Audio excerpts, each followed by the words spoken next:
Welcome to this week's Beyond Bitcoin Hangout. These hangouts are brought to you by the Beyond Bitcoin crew. We encourage everyone to freely share these recordings and to help spread the knowledge and benefits of our DPost 2.0 blockchain technology that we all call BitShares.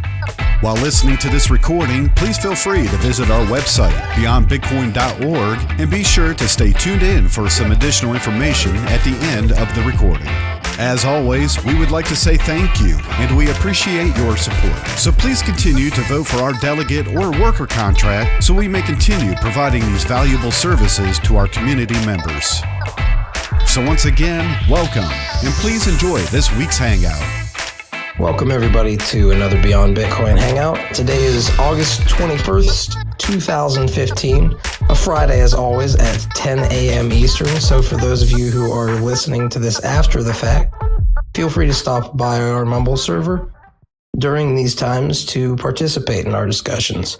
We're joined today by Bytemaster for his weekly update on anything cryptonomics and BitShares related.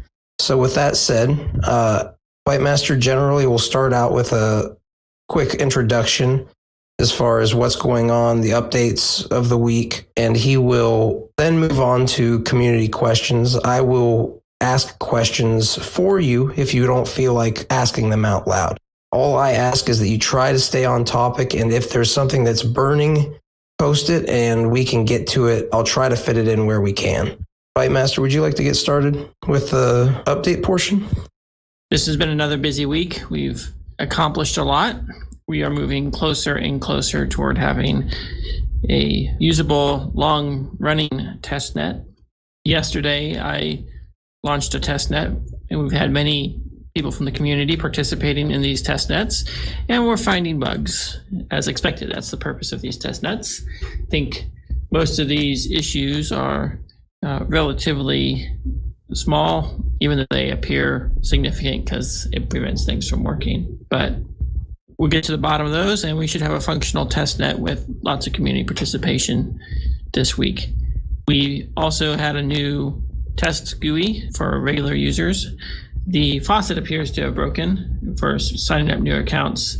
So we're looking into that, and hopefully we'll have that up by the end of today again, so you can sign up on the test network and try out our new super fast user interface.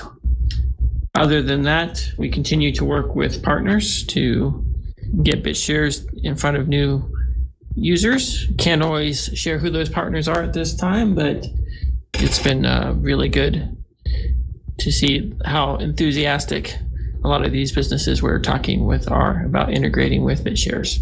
So expect more good things in the future from that. I think that's about all I have as far as updates this week. If anyone has any questions, I'll take them now.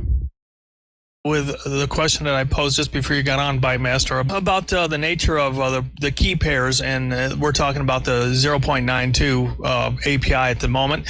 The delegate I've got has, when I use the dump private keys API call to dump the private keys, I get the same return value for when I provide the signing key parameter as when I provide the active key parameter. And I don't understand how we can have two private keys out of a pair, out of three pairs of keys: the signing key, the owner key, and the active key. Those are three pairs of keys. I don't understand how we can have two of those pair be the same.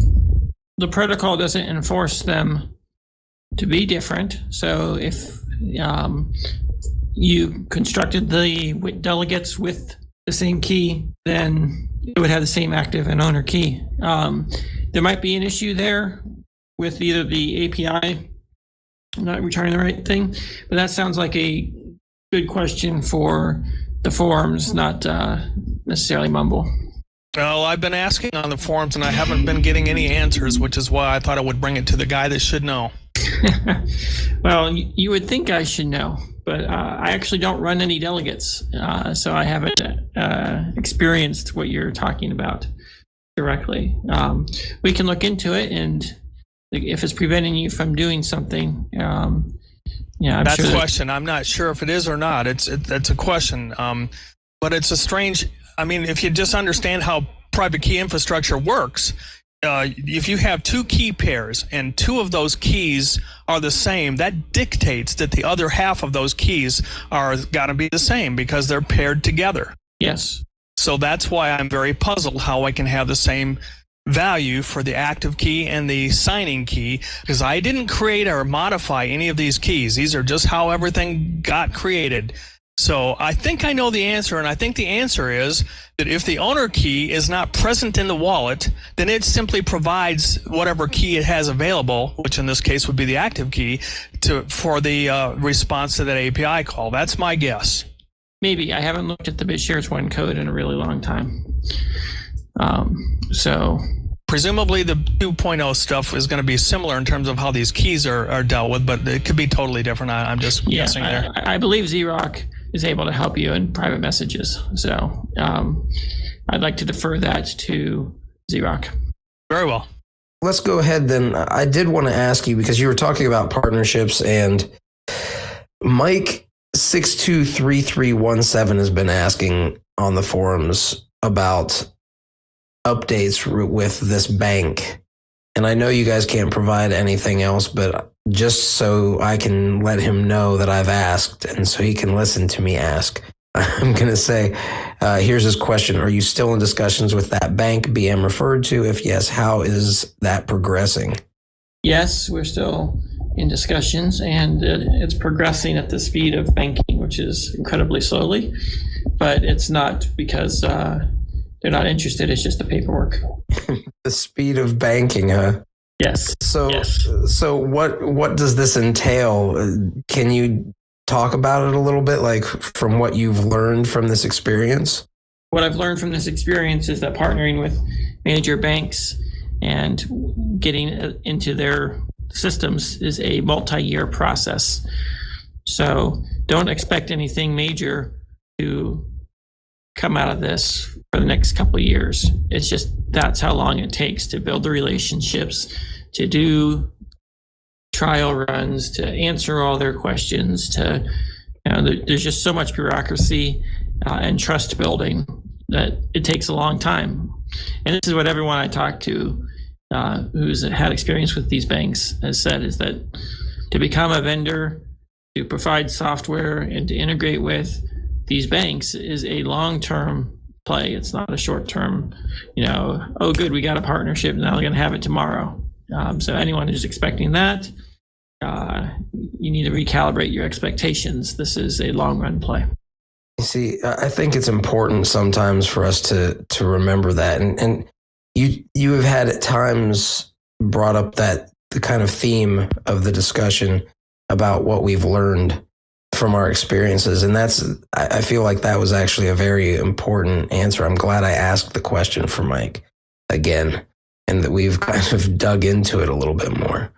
Are there any, Stan said that mentioned that there were other interesting projects that you guys were working with, potential partnerships and things like that.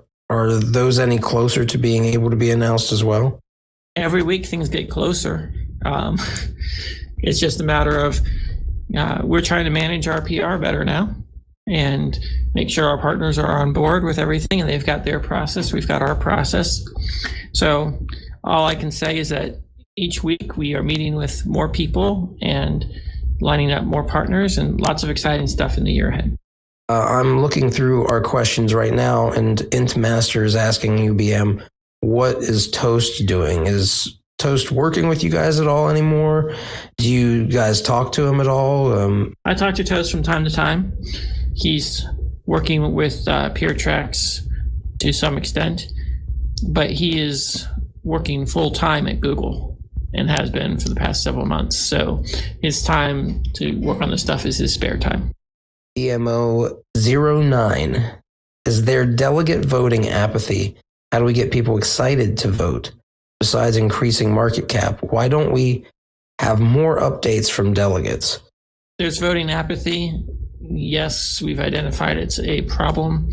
And that's why in BitShares 2, we have proxy voting. You specify who you want to vote for you, someone who's not going to be as apathetic. You set it and forget it. And then those who care will be voting more often and things will happen faster. Along those lines, before I get into this other question, the proxy voting will enable you to designate somebody to vote for you. Have we considered anything like, tokens that you gain from participating in voting that might show, that you're an active voter, that might be a demographic that people would like to share drop on?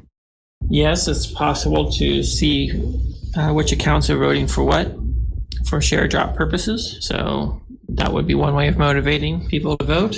But I don't think you want to incentivize it quite like that. It would cause people to vote without thinking. I don't care who I'm voting for, I'm getting paid to vote. So it's really better to have people not participate. The biggest problem we have is people set their votes and then they stop participating after they set their votes. That's the problem we have. We need to keep people active. And I think proxy voting solves that problem. The downside to proxy voting is a centralization of control into the hands of the large proxy. It's kind of like a mining pool. So if everyone points their account to vote the same way I do, then that's centralizing voting control in my hands.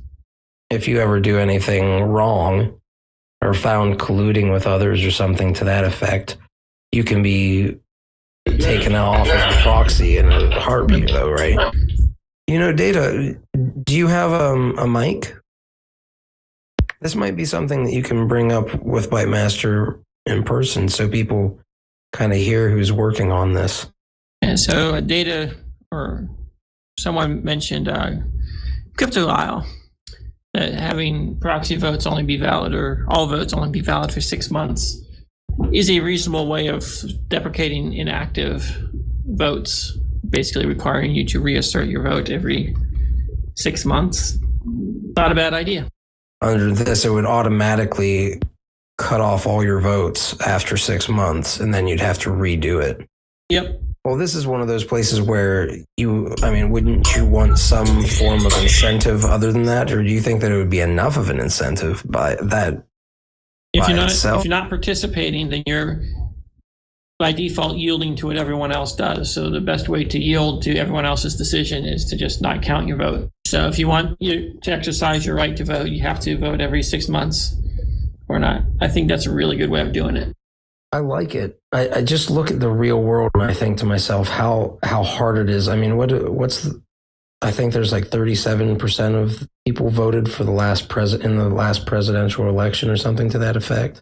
So I'm trying to think, in the real world, is that the best system? Because we have some issues with our voting systems the way they are today. Some might argue that it's just the transparency issues that are the big issues.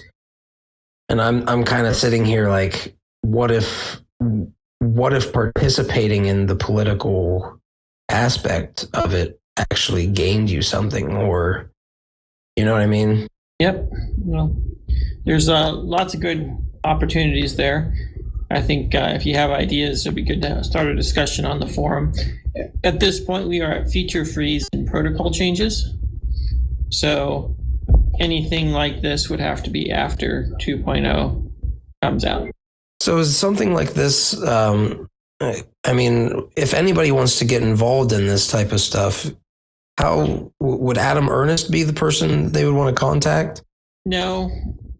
If you're trying to do like political voting, then yes, that's what Adam's working on. But if you're just talking about blockchain consensus stuff, then you probably want to talk with me. Got you. Well, Data was talking about Depot's Hub. I'm just going to plug it for them because it was a great idea from what I saw. Like a public initiative for monthly, to go through monthly and vote. I actually saw he posted about it on, 2 days ago, Data? Something like that? Yeah, that's right. Would you like to discuss it a little bit with the community in Bytemaster? Actually, I'd really prefer not to. The features we have at Depot's Hub are pretty extensive, and we are still working on it. We're very close to coming out with it. We've just got some bugs we're working out now. But that is one of the things, we put a lot of thought into how it was going to work and ways to encourage the community and really keep things interactive. But more importantly, make it so that our community is going to be at the forefront of the larger public, of the media. Make it a source for both delegates and the community to point to, so that we'll be able to have more press out there. Cool. Well, it'll be interesting to see. I was very interested in having and you're talking about the monthly voting initiative. So that would basically just be some form of initiative that gets everybody moving to vote every month for whoever is in, or unvote, right? Certain people who are currently in power. Yeah, well, basically every month, the idea is that once a month, it'll give delegates an opportunity to really be heard, and it'll also rally all the voters so that they can be reminded again to go out and vote. The idea of expiring votes, I don't know how I feel about that, but if there is a more proactive reminder or some kind of interaction regarding voting, then we might have less apathy then. Well, I'll definitely agree with you 100% on that. My question, I guess, for you and Bytemaster, of course, too, is how does this change? Because the role of delegates changes substantially, right? In 2.0. So do you guys have any plans for how that's going to work? Because before with delegates, it was kind of a bundled thing, you vote for our delegate and we'll do all this stuff.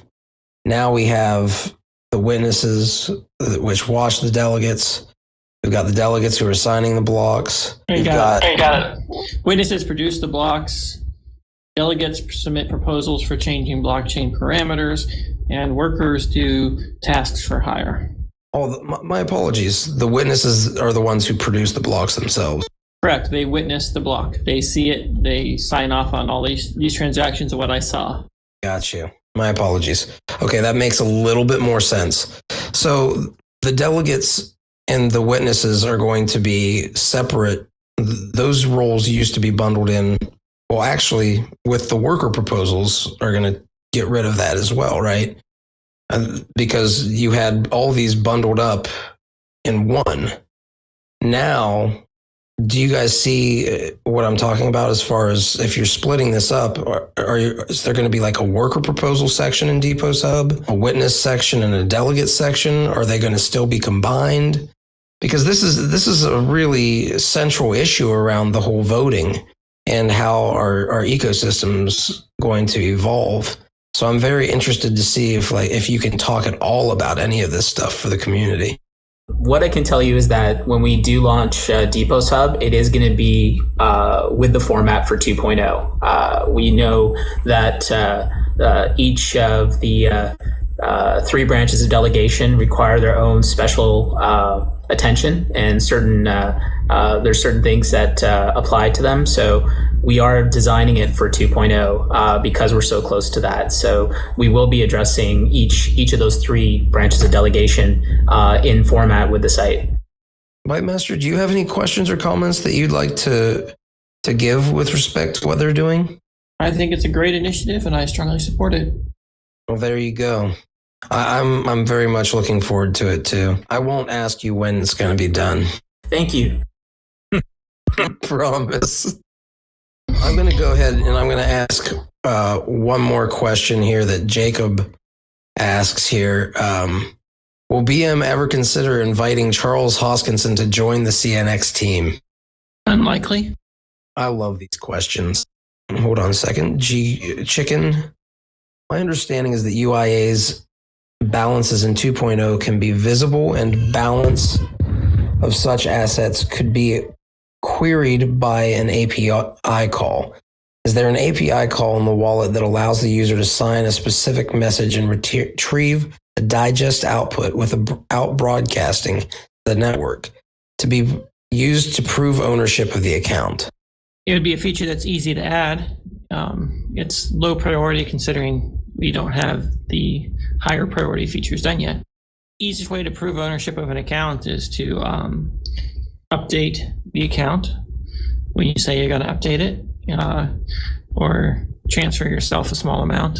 So you can do those type of things right now. Data security node was asked, his question on the forums was regarding the referral system and coupling that with Depot Sub, I believe. Is that correct, Data? I can't find your question at present. I had everything open, but then I had to restart my dang computer. I think it would be amazing if Depot Hub could be a fully functional wallet that allowed you to vote and do other things directly on their website. So you don't have to leave Depot Hub in order to have your money. I think we're going to see lots of websites come out that have full wallet integration as features, or basically it becomes a more advanced wallet. So it becomes an advanced wallet in that it adds all these different features. Apparently that's planned for a later release, so he's thinking like I am. I did want to get into something this week regarding Bitcoin XT. Are you familiar with it?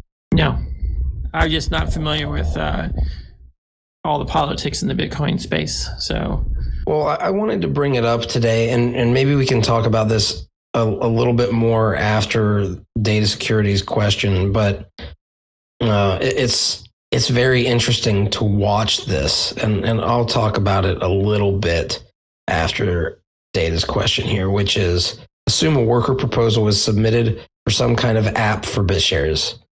Could the worker of the app be able to build into it a fee per transaction or something like that in order to profit from it and or continue maintenance and development? In other words, is there room for contributor proposals of BitShares to allow them to profit on a per app basis? If not, would they be able to build it into it perhaps something like a UIA of their own, which the feature runs through and charges a fee perhaps? Or does everything have to be assimilated into BTS? Well, I suppose there's room for anything the stakeholders feel makes sense.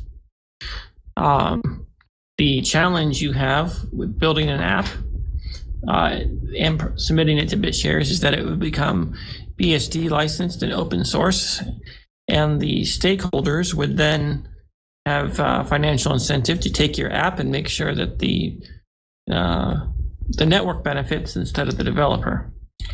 I'm just looking at this from a free market economics perspective and not from a trying to cheat the developer out of anything. It's just the reality that the stakeholders would rather not pay a licensing fee to the developer. That said, I think there is certainly room for proposals like that, particularly if there's an upper bound. So the stakeholders don't have to fund 100% of the development.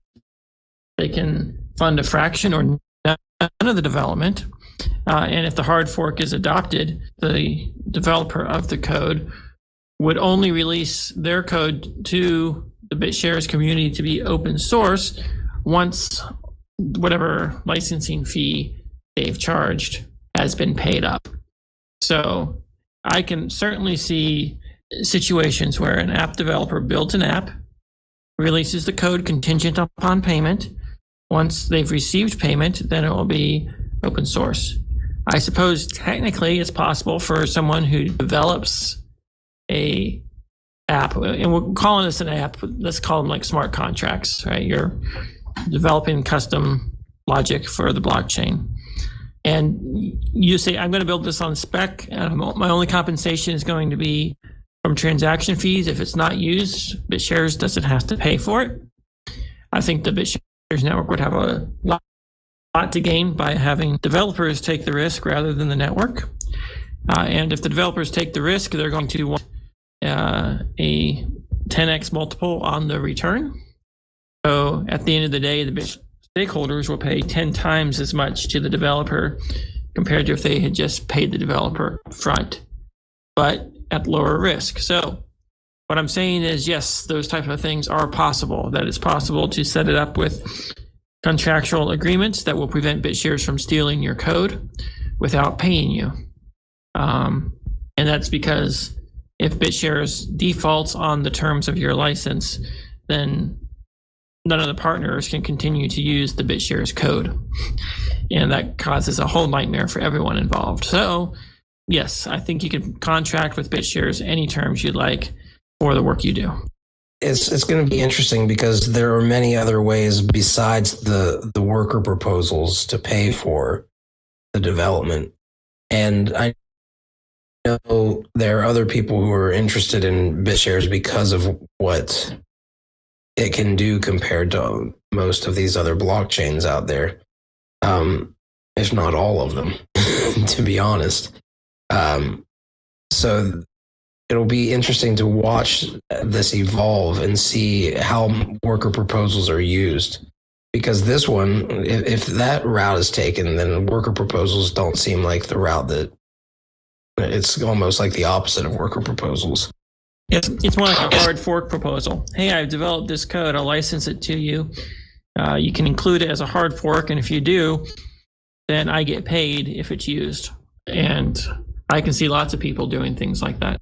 SXIS brings up a good point. Is this something that would be accomplished with side chains that would then connect to BitShares, or? Side chains complicate things dramatically. So you actually don't really necessarily foresee side chains being a viable solution at all in general. Correct. I see side chains as what you do when you can't increase your clock speed anymore. It's like going multi-core. It's always cheaper and easier to increase your CPU frequency, clock speed, and get better performance. As soon as you go multi-core, now you've got all kinds of issues associated with multi-threading, and that just complicates software development, complicates user experience, complicates just about everything. So, I think side chains are a great solution once we've maxed out how fast we can go on a single chain. But at that point, from what you're saying, I find it hard to believe that there's going to be, if we reach what you're saying is possible with 1 million plus transactions per second at some point in the future, do you really see the need for side chains? Side chains are likely going to come about for people that cannot get approval to get their changes into the main chain. They're going to be like a second class. All right, I want to switch over to this. All right, I'm going to transfer funds to the side chain. All side chains is a multi-sig authority controlling moving funds from one chain to another in a automated way. So in Bitcoin, they use proof of work as a kind of signature. We don't use proof of work, but we can use any type of signature to implement side chains. It's no different than saying we're going to have a multi-sig of 101 parties that have to approve all transfers of balances from one chain to the other. Those 101 users would have the ability to steal all the funds because they're the ones that are holding it in escrow. In proof of work, anyone who has more than 51% of the hash power on the side chain can steal all the funds held in escrow. And that's the problem with side chains, is that you are fundamentally trusting a signature to hold escrow for an entirely new ledger. So why do you need proof of work? You don't. If you have 101 different people securing the funds, then you're not really worried about any one of them running off. It would require massive collusion, so the funds are secure. And from that perspective, a side chain is very similar to a private ledger or Ripple's approach to smart contracts.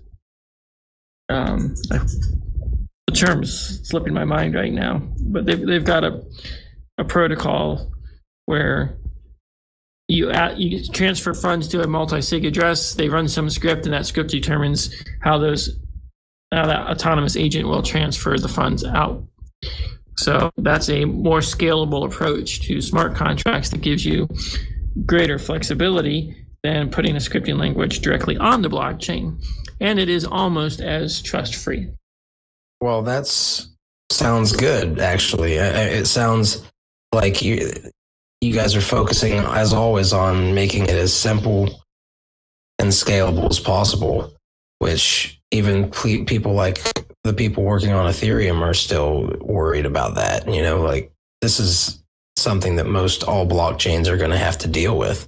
And that's actually, it goes to the core of what I was talking about with BitShares, Bitcoin XT.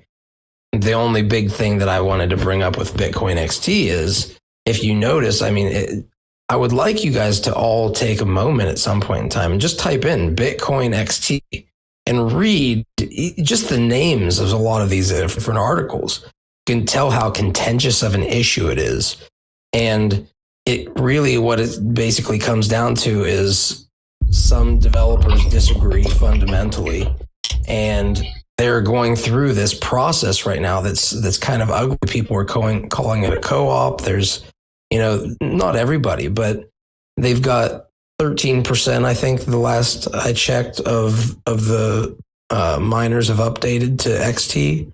But it's a pretty contentious issue. And I always it brings me back when I'm watching stuff like this in Bitcoin to how we're doing things and how this type of stuff is baked into the cake for us. We just could you describe what Bitcoin XT is? Because sure. What do you mean 13% are switched over to it? Bitcoin XT is essentially a fork of Bitcoin that has larger transaction limit. It ups it to 8 megabytes, I believe, and then it doubles on some schedule. As I believe it's at the halving, but I might be wrong on that. But it continues. What they're doing is they're scaling it, so there's more data that can be held. It goes, I believe, isn't it currently 1 megabyte? Yes. So they've changed it to 8 megabytes for now. Not only. Excuse me? There are more changes. They also have some new technologies to ban IP addresses from the peer-to-peer network. Let me find a link. Yeah, I read about that too. It's really contentious, and you can see how the Bitcoin community is responding to it.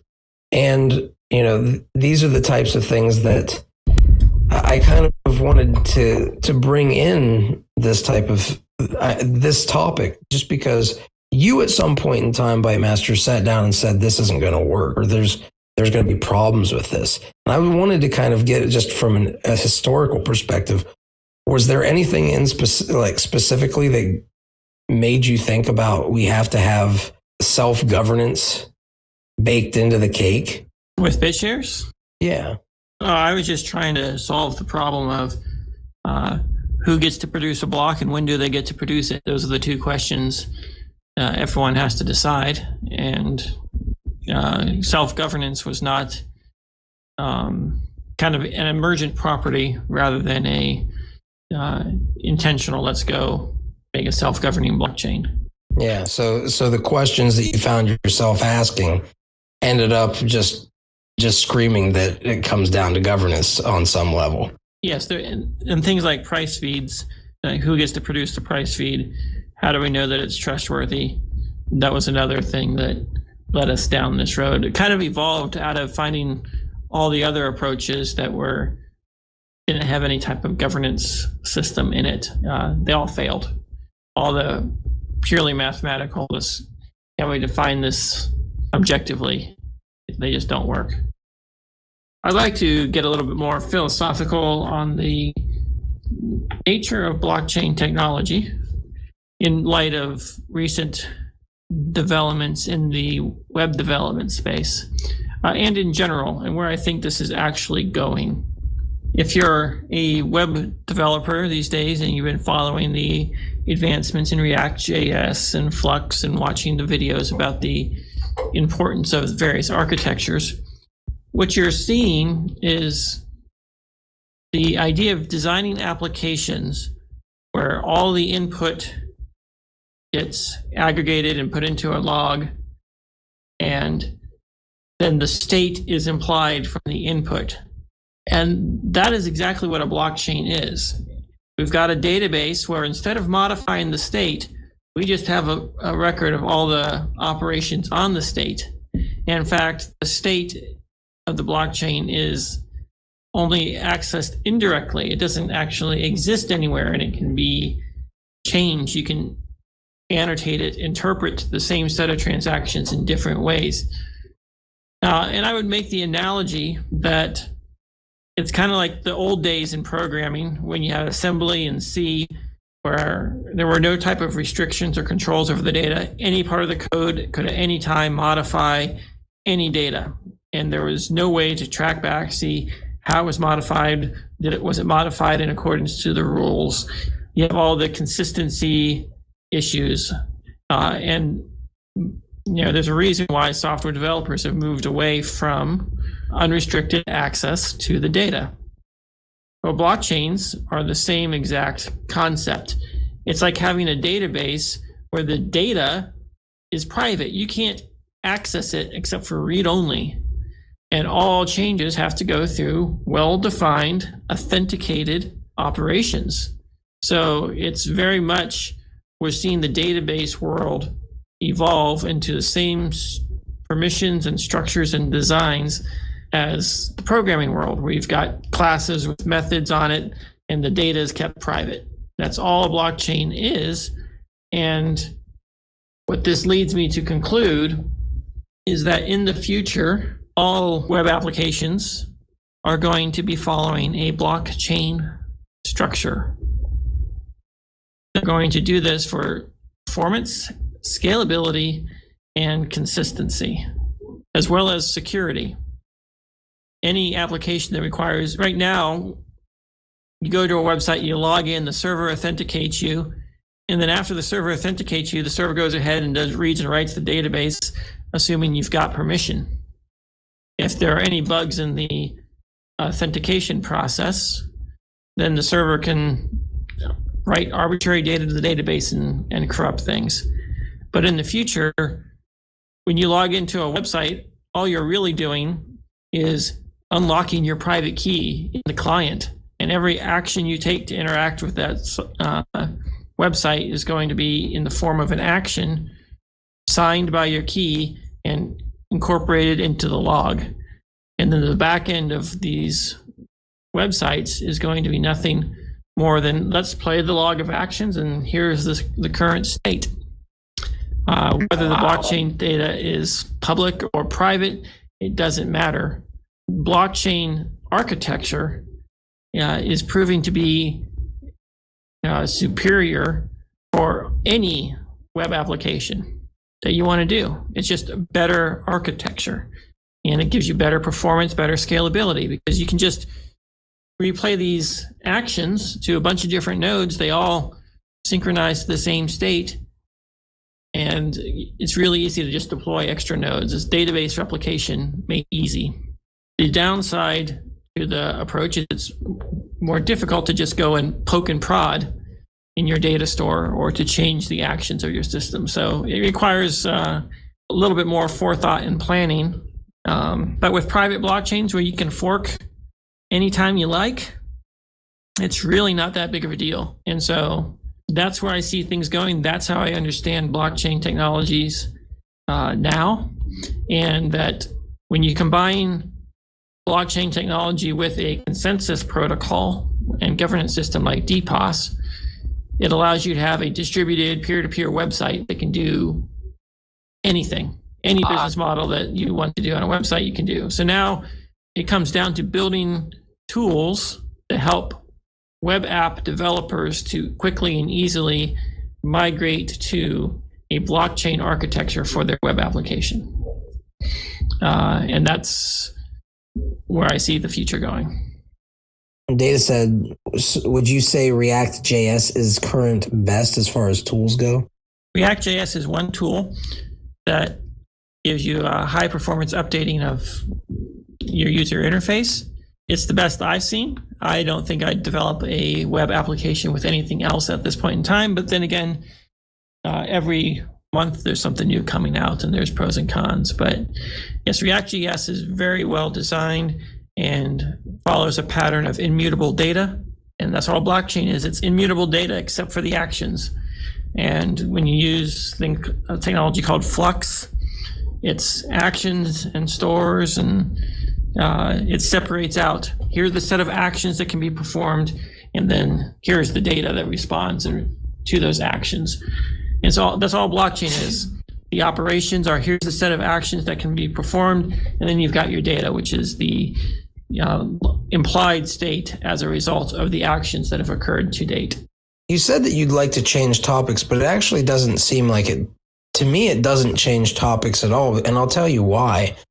Because if you're talking about the blockchain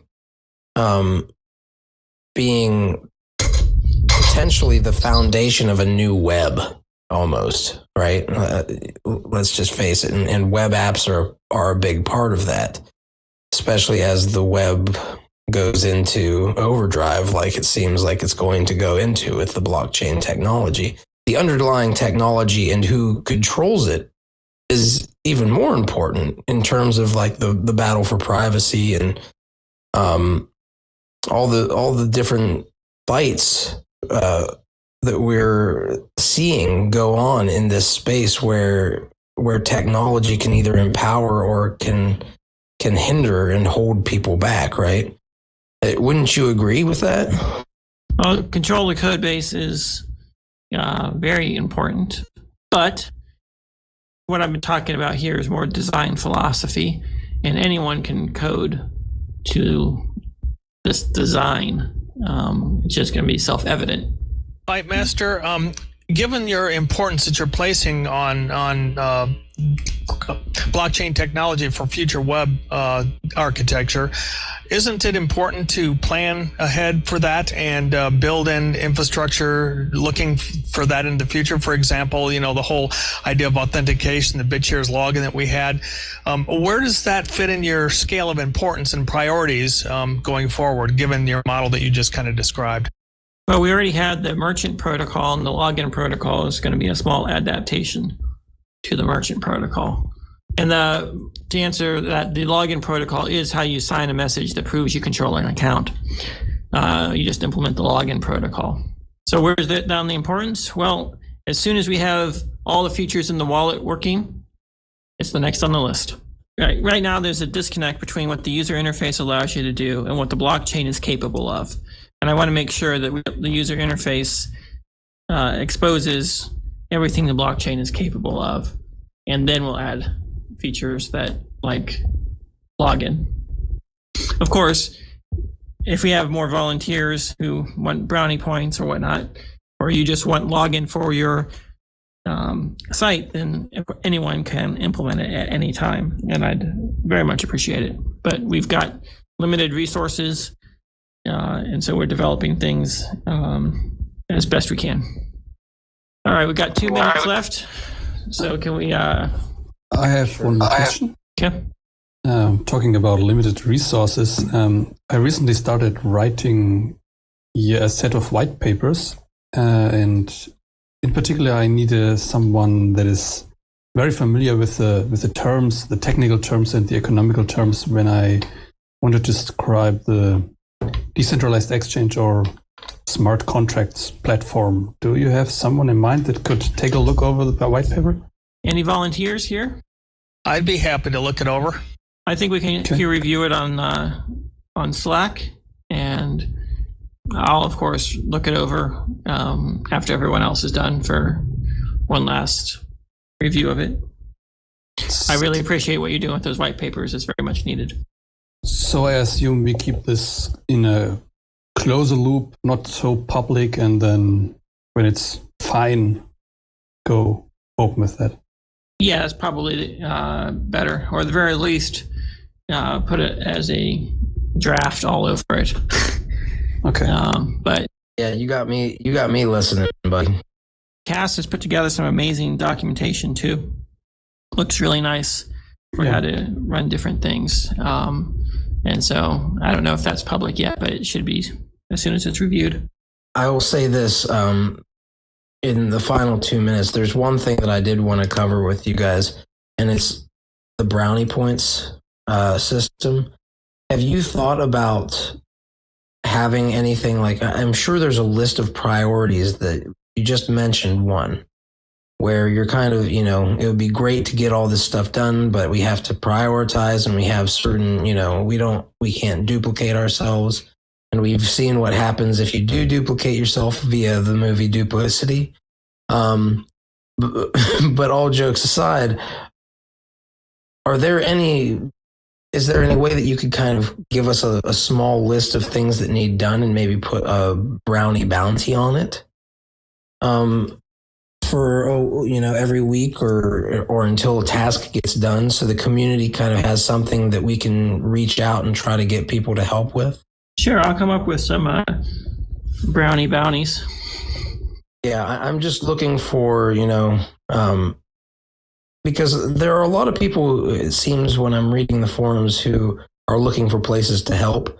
And especially with the emergence of the brownie system, there's a lot of possibilities as far as, just giving simple tasks to people and giving them, if they can prove it in a thread with a screenshot or something and a link, proving that they did something, like maybe sharing content or bringing, any number of things, that could be used as a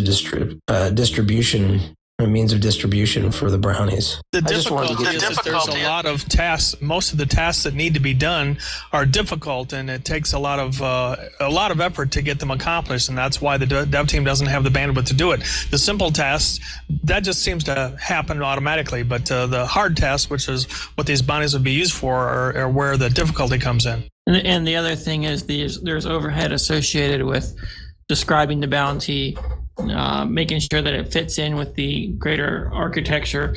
So it's really hard to say this is exactly what you have to do. And bounties in the past have not worked well as a way of getting things done, even when you're paying in PTS or BitShares.